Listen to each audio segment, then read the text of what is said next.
A wedding is supposed to be the most beautiful moment in a person's life. That moment that you remember when you are old and bore your grandchildren with videos. Sorry to bore you, but my wedding was like that. Even though we met only a year ago, it was a unique moment where Sharon and I showed the world our love from beginning to end. With a wedding like that, the honeymoon could only get better. Or so I used to think. We had planned to spend our honeymoon on a paradisiacal beach in Brazil. And at first, the plan went perfectly. Very much in love, we got on the plane, and between laughs and glances, we felt that the trip lasted only a few seconds. Our first night in the hotel was very passionate. We kissed inside and outside our room. Some people were touched, others looked at us a little uncomfortable. We didn't care. We could only think of each other. The next day, I had to go pay for some excursions while Sharon slept. I had not planned to wake her up, but when I was already changed, leaving, I heard her beautiful voice speaking to me from the bed. Where are we going, hun? Oh, I didn't want to wake you. I'm going out to pay for the excursions to go to the islands by boat. I'll be back soon. You go back to sleep. My husband encourages me to keep sleeping. I think I won the lottery. Sure, but now that you've woken up, you have to pay the cost. I approached and kissed her. I've never been so happy to pay for anything. Don't keep me waiting too long, babe. I'd hate to miss you too much. Oh, you know I won't, babe. I'll be right back. I went to buy the excursions to a beach where different locals were offering them. After finding the best package to leave the next day with Sharon, I anxiously returned to the hotel where my wife was waiting for me. I arrived with flowers in hand, expecting Sharon to jump out and kiss me. But the scenario I encountered was a totally different one. When I opened the door, my wife was on the bed crying. I dropped the flowers and ran to see what was happening, and when I looked at her closely, I screamed in terror, full of sadness and fury. Her eye was red.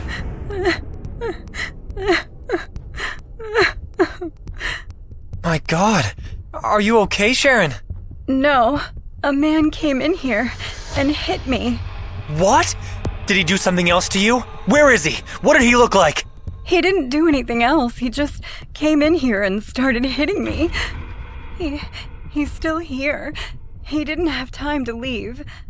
Okay, you go call someone. I'll go check. No, come with me. He can hurt you. No, I won't let this creep escape after what he did to you. Slowly, I approached the bathroom. I knew I had to grab a knife or a stick to defend myself, but I was so blinded by anger that I couldn't turn around and grab one of those things. I was furious. This man had ruined my wife's honeymoon. I was going to make him pay no matter what, be it with a gun or just with his fists. I turned on the bathroom light and found no one. I checked behind the door, and it was also empty. I slowly approached the last place he could be, behind the shower curtain. This was the most obvious place, so I wanted to leave it for last. These curtains were special. You couldn't see anything behind them. I approached slowly, ready to face whatever was on the other side. Every step I took filled me with anticipation. Would the man jump out and attack me on sight? With one hand, I grabbed the curtain and pulled it violently. I opened my eyes in surprise at what I was seeing. There was nothing. Absolutely no one was hiding in the bathroom. Ah! Help! At Sharon's screams, I ran in her direction, and confusion took over my body. Sharon was hitting her own face. Sharon? Help me! The man is back! He's hitting me! Sharon, stop it! You're hitting yourself! I went running to help her, but suddenly, she stopped. You can't help her. You can't help anyone. Her voice, her look, and her way of standing had changed. Sharon looked like a different person. What are you saying, Sharon? Sharon is not here. I'm the one who hit her. You wanted to find me? Come on, you got me here. What are you going to do about it? What the hell was going on? Were all the horror stories I heard growing up real and Sharon was possessed? No, that doesn't make sense. Maybe she has multiple personality disorder. I've known her for a year. Why is this just happening to her now? Lover boy, you're not going to do anything about it? Stop it!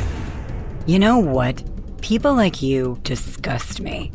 Sharon dumped me for this? A goddamn Romeo who cowers and stands by while his wife gets beaten? You're pathetic.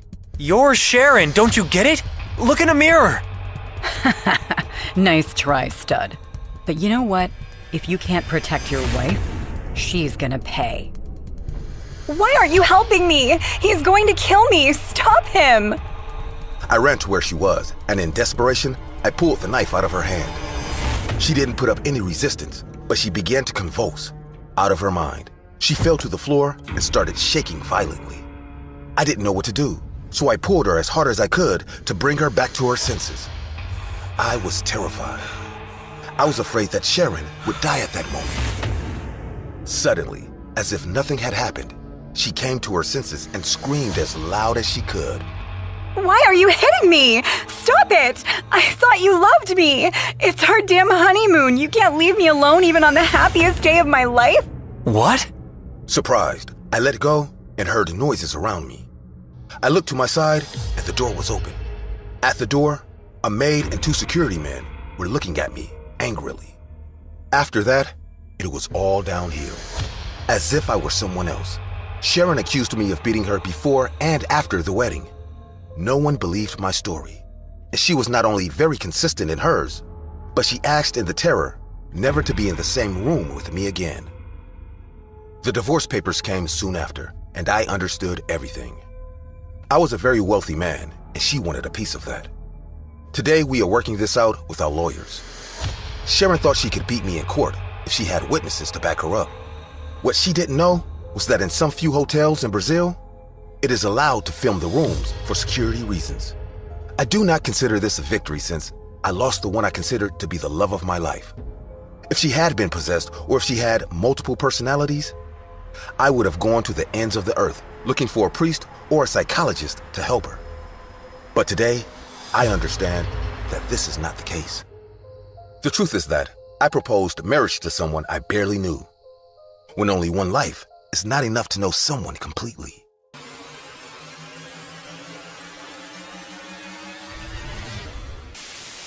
Hey guys, I hope you're enjoying the video. If so, please leave a like. And also, a small percentage of people that watch my videos are actually subscribed. If you want to support this channel and make this channel reach the 1 million mark, please consider subscribing. It's free and you can change your mind later. Enjoy. When we got off the train, we found ourselves standing in the small hill station.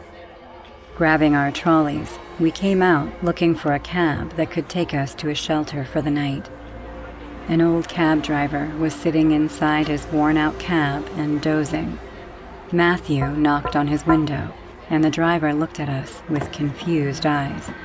What's the nearest hotel? What? We need a place to stay for the night. Can you take us somewhere? Yeah, there's a cabin in the woods. No hotel here, only that cabin. Fine, take us there. Saying this, we got into the back seat, and the old man started the car. The view was spectacular, even on that rain-drenched day. Tall green mountains on one side and pine woods on the other were making my eyes dazzle. So beautiful. Just like you. Stop it, you're being so cheesy. Well, it's our honeymoon after all. I laughed, hearing Matthew. We got married last month, but couldn't go on our honeymoon then due to home renovation. So here we are, finally getting the chance to have our long-awaited honeymoon. After 20 minutes, the cab driver dropped us in front of a narrow, muddy road and said, Shelter Mountain Inn is right at the end of this road. He drove away, and we started to walk toward the night's stay. The Shelter Mountain Inn was an open campsite with a handful of old, rusty wooden cabins available for rental. A small wooden hut with a signboard, Innkeeper's Office, was standing at the entrance of the campsite. Entering, we found a very dirty-looking man dressed in brown trousers and a dusty white vest, which was no longer white, standing behind a small counter, smoking a cigarette. Seeing us, his face lightened up into a creepy, big smile. He spoke in a raspy but deep voice. Welcome! Welcome! We need a cabin to stay for the night. Do you have any vacancy? All are vacant at this moment, sir. I don't get many customers during this monsoon, but I can't say I feel lonely here. Saying this, he weirdly looked outside as if someone else was there. I whispered to Matthew, "He is being so creepy." Come on, it's only for one night. We'll take the cabin then. How much? $50 for a night, sir. $50? Aren't you charging a little high considering the condition of this place? I will give you the special couple cottage, sir. Whatever. Fine. He gave us a key and said, Go straight to the left. It's the last cabin on the corner. We thanked him and went to our cabin, which was registered as cabin number B4. It was a small wooden cabin with dining space, an attached bath, and a cozy bedroom. Surprisingly, the cabin was cleaner than I expected. What surprised me the most was the wall-mounted wooden shelf stacked with old videotapes. Who the hell watches videotapes these days? Matthew started to check out the collection while I changed into my pajamas after a long, tiring day. A thunderstorm started outside, and I started the fireplace for some warmth. Having nothing else to do, Matthew and I decided to watch a tape. We were deciding on which one to watch when I noticed this black videotape with no name tag on it. Feeling a little curious, we played the tape.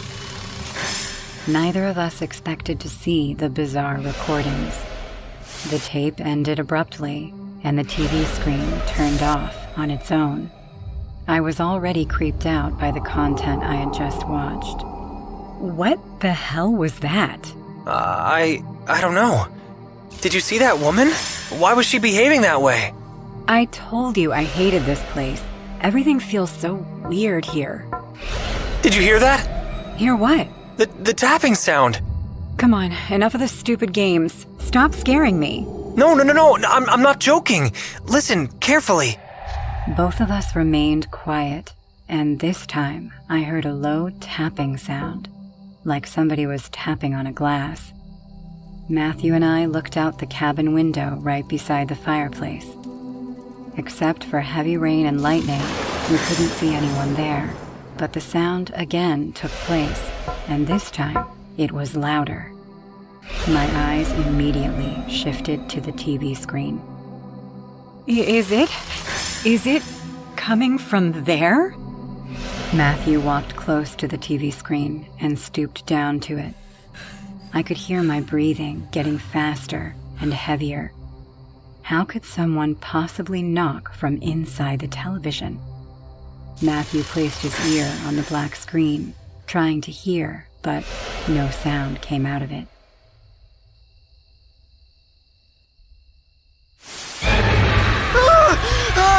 Help me! Judy, help me! Oh my God! I grabbed Matthew's hand and started pulling him away with all my strength. But whoever was pulling him inside the TV seemed to be way more powerful than me. No matter how hard I tried, Matthew's body got sucked into the television. In front of my very own eyes, I saw my husband disappearing into the black screen. I fell to the ground, shaking and panting in fear, and thick black liquid dripped from the TV screen. Everything went silent. I could only hear my heartbeat. And then, suddenly, the TV screen turned on. The woman we saw in the footage flashed on the screen, but this time she was looking right into my eyes. Her face. Oh God, her face. I had never seen anything that horrifying. She smiled at me, ear to ear, and then put her filthy finger on her lips and made a shushing sound. Shh.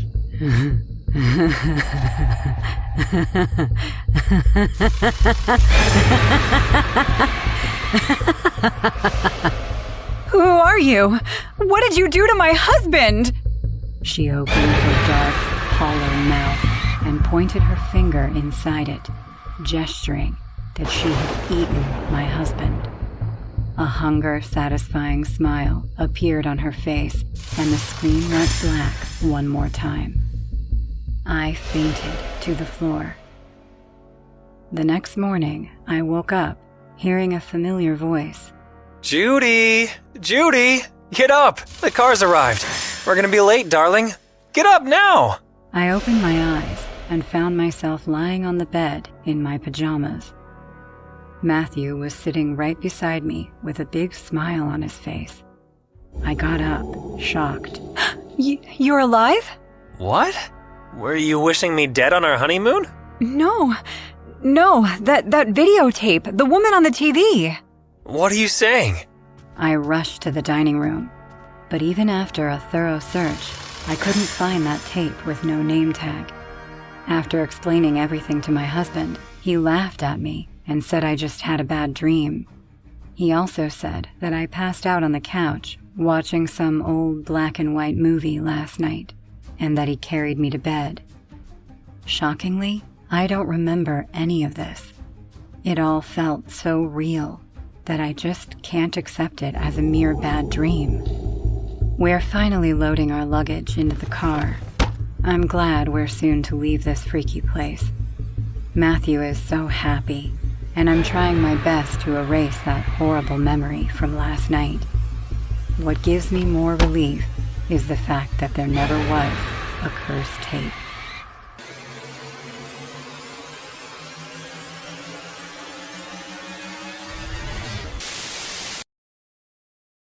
Some people make fun of me when they find out I got divorced just a few weeks after I got married. Some say, you weren't tolerant enough. Marriage is serious. You have to work things out. And some say, you made a mistake. You got married too soon. But they all fall silent after I tell them what really happened. I'm quite an extroverted woman. I love going to parties, dancing, and having fun. It was on one of those occasions that, after having a couple of cocktails and dancing for a while, I started to feel dizzy, which was unusual. I soon sat down on one of the stools in front of the bar and realized that next to me was a handsome man who seemed to be alone. Hey, what's your name? I'm Philip. What about you? After that night, where he and I talked and had fun, it didn't take long for us to become a couple. Philip was just the perfect man for me.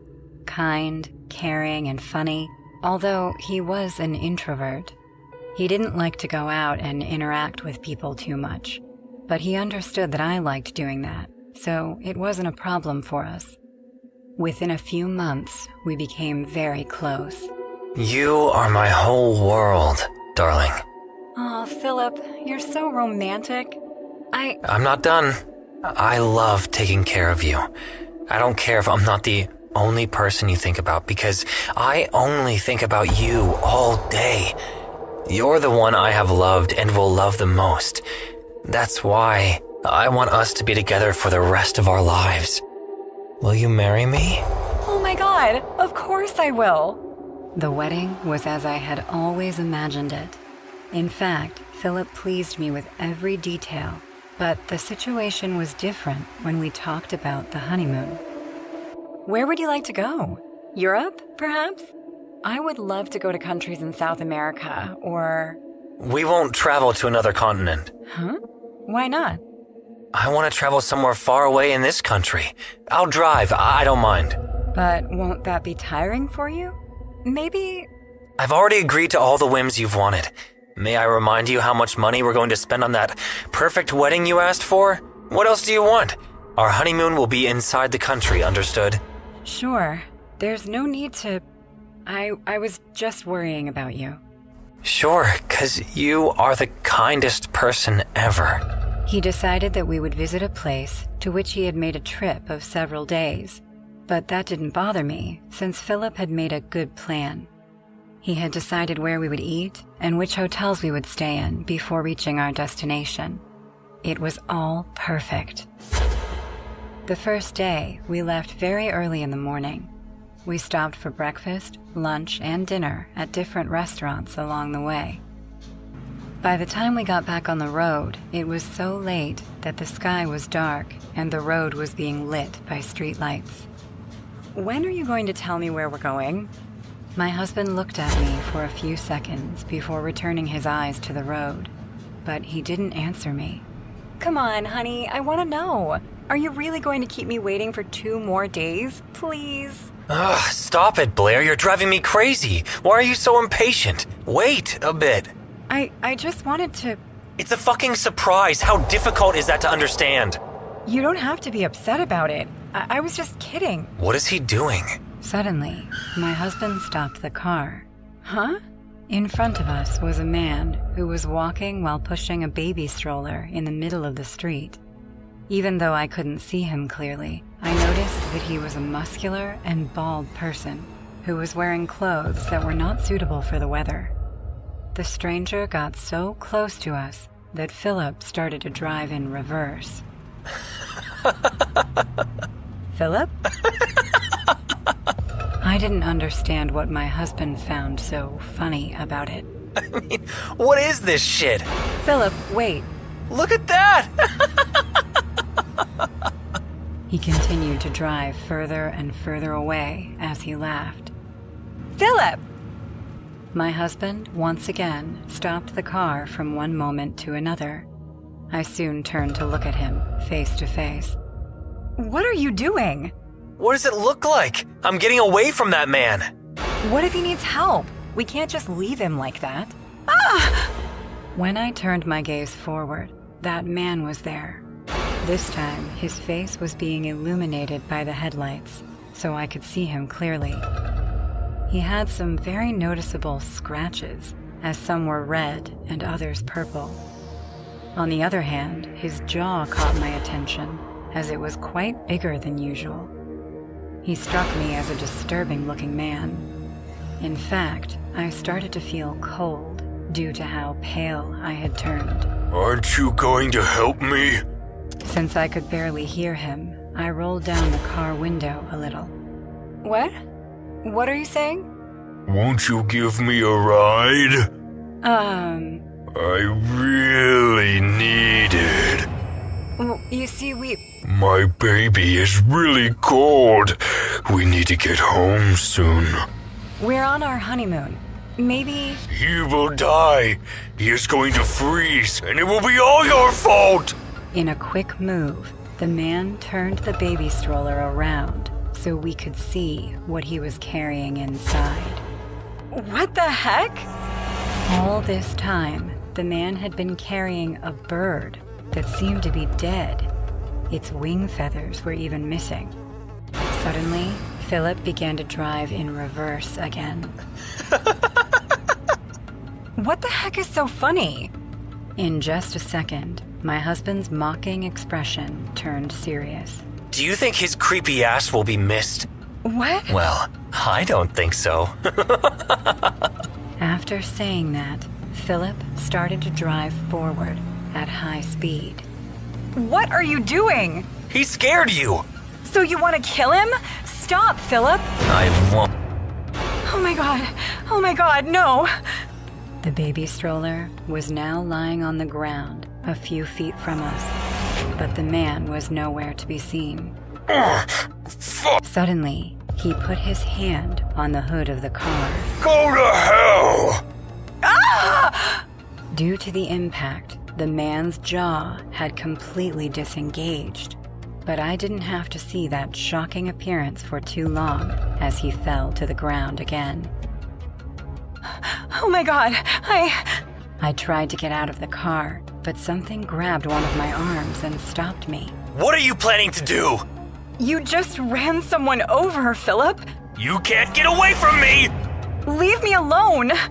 I didn't hesitate to punch him in one of his eyes. Ugh! You have to be with me forever! I'll drug you again if necessary! Luckily, the employers of a nearby store helped me that day. Although I was there, it was difficult to accept everything that had happened, but I still did what I had to do. I am now in divorce proceedings and waiting to give my statement in Philip's trial for the murder of that man.